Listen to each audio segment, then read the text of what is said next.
The distress beacon pulsed through the void, its encrypted message repeating across all known frequencies. Aboard the Terran vessel Indomitable, Communications Officer Reed frowned as the translation matrix decoded the alien plea. "Captain Taylor, we've intercepted a distress signal from the Allurian diplomatic convoy. They report multiple hostile vessels of unknown origin. The convoy is approximately 6 light minutes from our position." Captain Taylor stood from her command chair, eyes fixed on the tactical display. Humanity had only recently established diplomatic relations with the Allurians, delicate crystalline beings from a low-gravity world who regarded humans with equal parts fascination and terror. The alliance was fragile, built on mutual economic interests rather than shared values. "Alert the fleet. All ships to battle stations. We respond to this call." The bridge crew exchanged glances. The Terran Defense Fleet had been conducting routine exercises in this sector, far from the usual shipping lanes. Pure coincidence had placed 7 warships within range of the distress call, coincidence that would prove fatal for the attackers. Lieutenant Adams, the tactical officer, spoke without looking up from his console.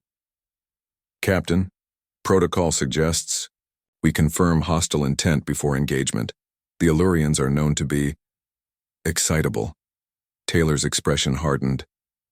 "The Allurians wouldn't call for help unless they were certain.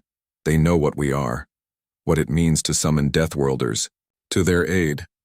Throughout the galaxy, humans had earned their reputation as Deathworlders, evolved on a planet with crushing gravity, toxic oxygen levels, and extreme temperature variations that would kill most sentient species within minutes.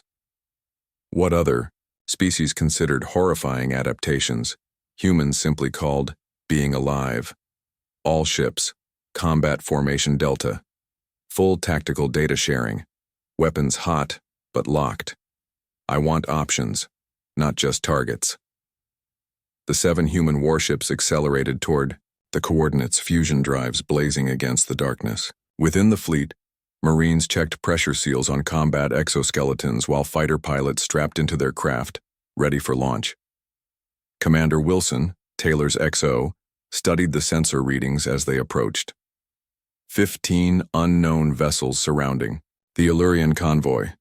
Configuration suggests Varn design, but their fleet markings are unfamiliar. "Pirates," Taylor concluded. "Mercenaries with stolen or salvaged ships." The Terran fleet dropped out of FTL at the edge of the engagement zone. The scene before them confirmed their worst fears. 3 Allurian ships drifting dead in space, their crystalline hulls fractured. 2 others were surrounded, their shields failing under concentrated fire. "They're not responding to hails," Reed reported. "Either jamming, or they're not interested in talking." Taylor nodded. "Then we make them listen.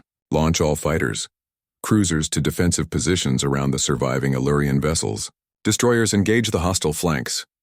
The human response was immediate and overwhelming. Fighters poured from launch bays while the larger vessels moved with precision that belied their size.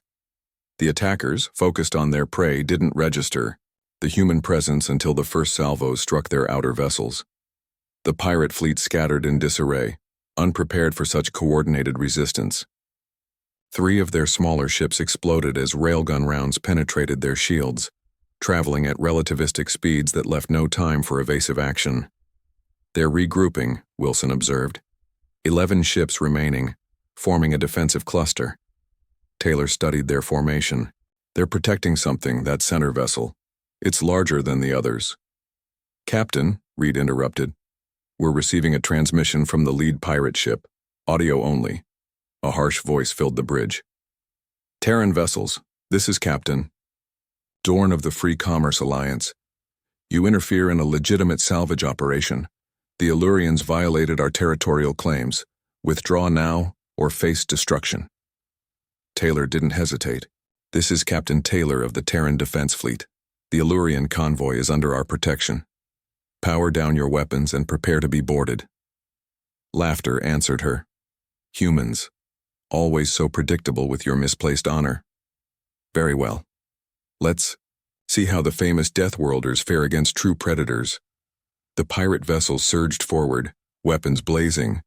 What followed wasn't a battle so much as a methodical dismantling. Human combat doctrine, forged through centuries of warfare on their hostile homeworld, emphasized overwhelming force applied with surgical precision. Fighter squadrons swarmed the pirate formation, targeting engines and weapon systems.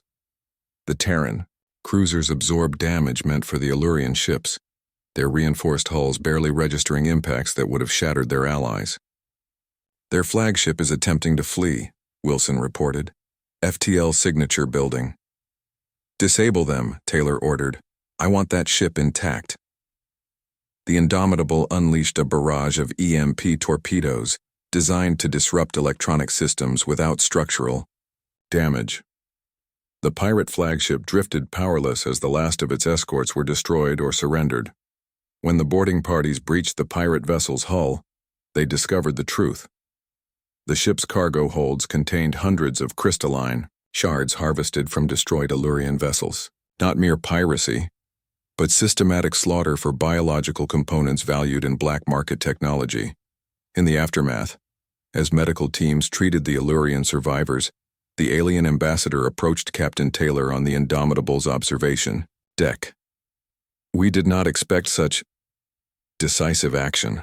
The Illurian's translated voice trembled. Our people believed humans might be too violent, too unpredictable for true alliance. We feared the Deathworlders.